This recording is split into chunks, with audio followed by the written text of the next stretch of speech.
دعا رجل زوجته على العشاء في أحد المطاعم للاحتفال بعيد زواجهما، وفجأة اقتربت منه فتاة كانت تجلس في الطاولة المجاورة وطبعت علي خده قبلة وهي تقول: أنا آسفة، ولكن صديقاتي تحدوني أن أفعل ذلك.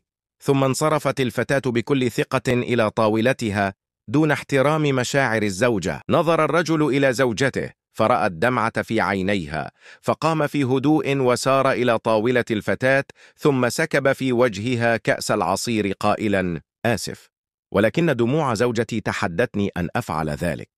هذه القصة تعكس موقفا فيه رد فعل عاطفي سريع للدفاع عن مشاعر الزوجة، لكنه يطرح تساؤلات حول الطريقة المثلى للتعامل مع المواقف المحرجة.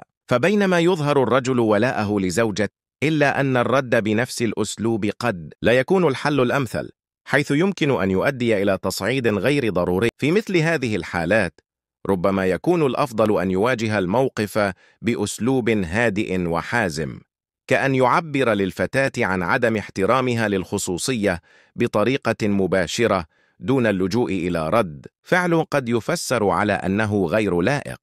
الاحترام والحزم هما المفتاح في مثل هذه المواقف. ختام القصة. أخي، أختي، إن كنت من عشاق القصص الواقعية والهادفة، علق بكلمة تم ليصلك كل جديد ومفيد. تحياتي لكم، قناة قصص وحكايات.